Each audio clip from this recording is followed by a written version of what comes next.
And hello, everyone. I hope y'all are having a great Friday morning. And thank you all so much for joining us for our Friday weekly webinar. Today, we're going to be talking about a topic that we have not discussed in the past, airport detention and what to do if you are detained. Today, we have the amazing and talented Ruby Powers telling us today what we need to know about being detained, knowing your rights, and all that fun stuff. A little bit about our managing attorney here. She's been licensed since 2008, founded the firm in 2009, is a board certified immigration attorney, and is also the author of Build and Manage Your Immigration Law Practice Without Losing Your Mind. So very trustworthy source here, guys, very trustworthy. I'll let Attorney Powers take it away with her learning objectives. All right, thank you so much.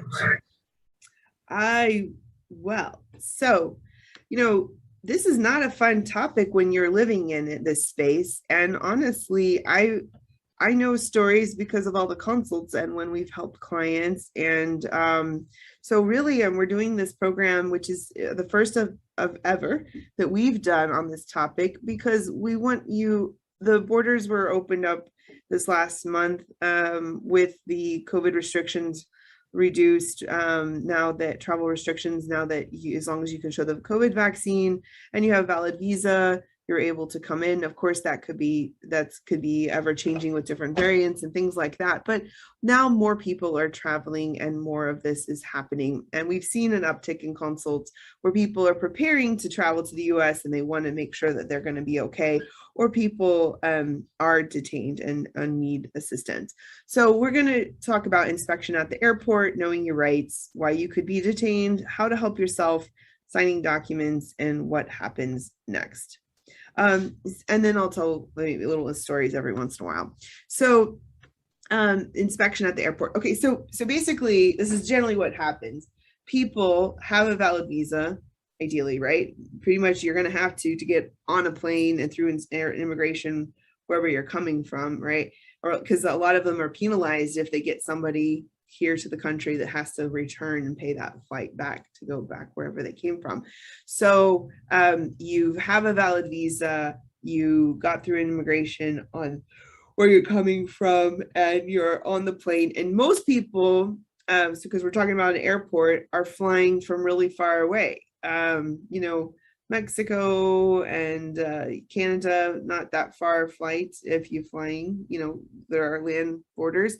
But most people were talking about a flight that's 6 to 12 to 20, a really long flight. So why am I saying that? Because generally you have to add that component to people are a little disheveled, they're tired, they're a little bit like not all, I don't know. I've had international flights and I've been exhausted, and I'm just like, this is the final thing, but it's still a big thing to get through immigration at the end, and you can't discount that. And it's not all smooth sailing. You have to make sure that you're ready to impress the officers so that you can move through and get your bags and move on with life, right? So when you're re-entering, not all U.S. citizens, the non-citizens have to go through immigration inspection. Even citizens have a certain inspection as well, but they are divided up into different lanes. And so depending on the airport, there's different lanes. Sometimes citizens and legal permanent residents are together and everybody else is in another, or something like that. So the CBP officer may collect biographical and biometric data. Generally there's sometimes those little global travel portals, and some people pay for those type of things that they can be already in the system, but those are limited to certain staff. So we're talking generally for people who are not, for the most part, not legal permanent residents or citizens, but for some people who are legal permanent residents, this is still a concern.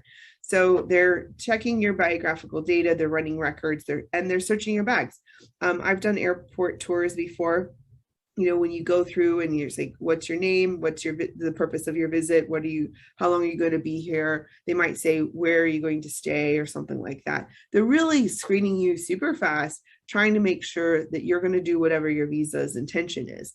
And for the most part, we're talking about non-immigrant visas. So if it's a tourist, a student, or something, or work or something, E2, you know, they're asking questions that are you going to honor the visa that you are going to be working for. So that's why they ask those things. But once you get through that first area where they ask you those questions, you're still not done completely, because your bags are downstairs usually, well, here at the Bush Airport, but like they're generally in another location in which you're going to have to travel to. And you still could be, you know, monitored. There, people are watching as you collect your bags and then have to go through security and through immigration to be able to get through altogether. So if you have a criminal conviction, before you travel, you should definitely, if it's a new one, that the case law can change, but if it's a new one, you need to definitely have a consult to make sure that that won't be an issue coming into the country. So let's just go through some things about knowing your rights. So what are your rights? So let's go back a second. You've come through the airport and you've answered some questions, but the officer doesn't like something you said. Something raised a red flag. So what they will do is they would put you in secondary inspection. So that means there's the first line of defense. That's usually the ones at the kiosk asking those fast questions. There's usually, you know, right? It's a name. What's the purpose of your trip? How long are you going to be here? You know, okay, stamp, stamp, stamp. Okay, fine. But if there's something wrong that triggers their, you know, the interest, then you would be going to secondary. Secondary is in a special place that it sort of feels like, I don't want to say it, but it almost feels a little bit like you're in the lobby for jail or something like that, because there's a lot of little rooms that are where people are going to be interviewed or asked questions. Usually they have cameras in them. A lot of times they're waiting for officers who can be there to interview them, and also to have an interpreter available, generally over the phone, legal services, to ask questions that have the right language for that person. So what are your questions during, and you know, I might not call this necessarily detention necessarily, like, but if you're being held, because, you know, let's go back even more. When you come to the United States and you're interacting with CBP, like, you're basically, like the way we say it when we're teaching law to lawyers and such, like you're knocking at the door saying, can I come in? And until they admit you, you're not really in. Like, you can be in the airport, but not technically legally admitted. I don't know if isn't there a Tom Hanks movie or something where the guy was like, he was like stuck in the airport for some immigration reason. I should know that as an immigration attorney, but it was, but anyway, it's sort of like you're in this limbo place, right? So when you go to secondary, you're not admitted yet, and you're for the most part, and you're being asked questions to figure out what they're going to do. So you have the right to remain silent. You can ask to speak to a lawyer, but the thing is that you might not be able to, because they're going to say that you're not admitted yet. And so they're going to say you have certain rights are not afforded to you. But you will be able to call a family member, because you need to tell them what's going on and where you are and what's happening. Now, normally when this person's in secondary and they have questions, they're trying to verify your story, like where are you going to stay, what are you going to do, who's going to take care of you, they will call somebody. And you know, there's no scheduled calls or anything, they're just going to call someone, and you're hoping that that person is going to say the same narrative and story that you are telling the officer, because if there's any inconsistency, then they're going to even more have a red flag for your scenario. Make sure that you review all written statements that are prepared and in a language that you can understand, and make sure you get a copy of them. Generally, what happens if you're detained in secondary and they're going to try to proceed with some type of returning you back, there'll be a transcript of the conversation, and when you're in the little room and they're being asked questions, probably very likely there's a camera watching you and recording what you're saying. So make sure that whatever you say is the truth, and then also you understand what you sign. Don't sign anything if you don't agree to the contents. I've seen many cases, unfortunately, where some things were fabricated by officers, and not necessarily at the airport, but like maybe at the border, and were incorrect. So this later comes back as an issue when the person's trying to come to the United States. And you shouldn't be asked about your religious or political beliefs. If you do, for some reason, try to apply for asylum at the airport, then you don't have to explain very much about your issues, but that might be the only reason that something comes up in that realm. So why could you be detained? Prior criminal arrests, for example, that trigger an inadmissibility, deportability issue. So inadmissibility as in like you are not eligible to come in unless you have a waiver to overcome it. Deportability if you're a legal permanent resident who had a certain crime that makes you deportable. So the other thing is if they know that you're a member of a certain group, organizations, generally that'd be more like for terrorist groups or certain groups that are considered an issue for inadmissibility matters. If you have substance abuse history or certain medical issues, we've also seen people detained and returned back. This was an issue before COVID. I haven't seen it much since then, where women who were very close to giving birth would come to the United States and they would ask questions at the airport, who was going to pay for the medical services and things like that. And sometimes people were detained. The issue about that is about timing, because generally pregnant women are not allowed to travel after about like 30 something weeks, 32 or something, depending on their medical concern. So anyway, and if you've been out of the country for more than 6 months as a legal permanent resident, or if they consider you having abandoned your legal permanent resident status, there could be different reasons. It also could be that they don't think that you are going to do what you say you're going to do. I've seen people come, okay, they came here on a tourist visa, they were here for a month, then they left, and then they came back still within that first 6-month period they were allowed. And the officer just thought something was up. They thought they were either working illegally. They didn't know why they were coming back so frequently. And I mean, I do see discrimination from certain countries having more issues than others, but it's really about what's the intention of that visa. If it's a tourist visa, then for example, you want to have a return ticket. You want to have a reason for why you're coming. It should be short term. If a person is here for a long time, like more than six months or more out of a whole calendar year, then they're wondering, is this non-immigrant intent or is this more of an immigrant intent? So those are other considerations. So how can you help yourself? Be honest, don't be belligerent. Don't say, I don't know. If you do know the answer, it's better to say no comment. Get the officers' names who's interviewing you. Be active and an advocate in your case, because this will help you later when you're not detained with your attorney. Ask for an interpreter if you're not comfortable in English. Write down details of everything that occurred, because what I'll tell you is that you're tired, you're exhausted, you're scared, you're overwhelmed, and you're not going to remember everything. In fact, it's all happening and you're just trying to survive. So make sure that you write things down so you can remember, and this can help the attorney later on. And make sure to get in touch with an immigration attorney to see what legal recourse you have. So signing documents, sometimes they'll ask you to sign a document, maybe an I-867 or something along those lines.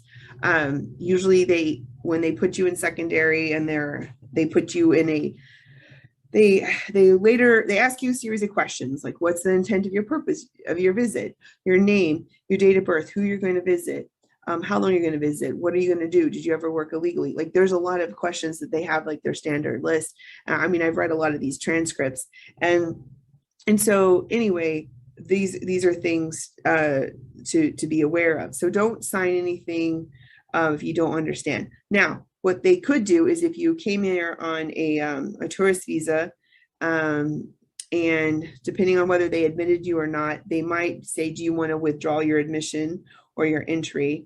And that might be a good thing to do. I'll just tell you, for the most part, when you're in that first or secondary admission review place, you usually can't talk to an attorney. So that's why you've got to talk to us before you come, or you're talking to us after the deed is done and we're trying to do cleanup. And that's usually a lot harder. Now, a lot of times people are coming and they're like, I don't think I'm going to have a problem. Like, why do I need to go talk to an immigration attorney? So, but if you have certain red flags, like you'd overstayed before, or you have a one-way flight, which you should never do. You should never have a one-way flight if you're a non-immigrant visa. Or if you have any recent crimes, or, you know, some of those types of things, like those are types of things that you should definitely have a consultation before you come. So, you know, what happens next? Well, once the officer has completed questioning, they'll either be admitted into the US EA, or they could deny your entry. They could even, when they deny your entry, they could even cancel the visas that you came in on. And that's really a problem. They could write cancel and cancel that and make you inadmissible for something, because there has to be a reason. It can't just, it has to be a pretty good reason that they have on documented why they deny your entry. Or even worst case, they could put you in removal proceedings. So if you're denied entry and you, okay, so let's walk through a couple of these things. Admitted, yes, great. Put in removal proceedings, it still could be detained if you're mandatory detained while you're waiting, or they could let you go free, but waiting for a hearing date. Or like we said, denied entry, cancel visas very likely, and then put on the next return flight to another country. Don't even get out of the airport mostly, unless sometimes they might put you at some detention facility if they're waiting for the flight to come. Now, if you're admitted, they could schedule you for deferred inspection appointment, where they're going to make you bring more documents to verify your story. If you're put in removal proceedings, like I said, there'll be either detention, or definitely would give you a notice to appear. They'll let you know what to do. So basically, admitted, great. Probably don't need to talk to an immigration attorney unless you want to talk to us, just so that you have an idea, why were you asked all these questions, how could you prevent it for the next time. But for the most part, the other aspects of removal proceedings, denied entry, you definitely want to talk to an immigration attorney. We want to see transcripts, we want to see criminal records, we want your account of what happened. It's best for us to talk to the person that encountered it, not family members, because we need to know the details. Even little details can help us be a detective and tell you what your options are. But for the most part, it could be that you were given an expedited removal, and then you need a waiver for that, or wait 5 years and still have a valid visa to come back in. So those are all things to consider. Not the funnest topic, on your Friday morning, but it's just definitely something that you need to know. And we could always talk about this for hours, but what we're doing here, this obviously doesn't replace a consultation or acts as legal advice, but what it is just something to keep in mind and let you know what could possibly happen, when to bring in an attorney, and maybe this applies to you, a loved one, a friend. And so we just want to help you out by giving you this information. So Dana, how can people stay connected with us? Of course. So again, thank you all for joining us for our very informative Friday weekly webinar. And if you have missed any of our past presentations, we do them on different immigration topics and concerns. You can find them on our YouTube and on our Facebook videos. And while you're at our YouTube, just subscribe so you can stay up to date with all the upcoming webinars that we may have. And Ruby, would you mind showing us our upcoming webinar schedule? Our next presentation is going to be on the Freedom of Act information, the FOIA. Dun, dun, dun. FOIAs are very important. Why are they important? I don't know. Tune in next week and we'll tell you why it's important. Cliffhanger. But yeah, here's our schedule for December. And then following that, we have immigration best practices for affirmative asylum, victims of criminal activity for the U visa. Go ahead. I've got 2 asylum interviews this month alone, so this will I'll be really fresh for my interviews. So Ruby will be adding some personal experiences and Well, I don't commentary. have a ton, but it'll be super fresh off the presses.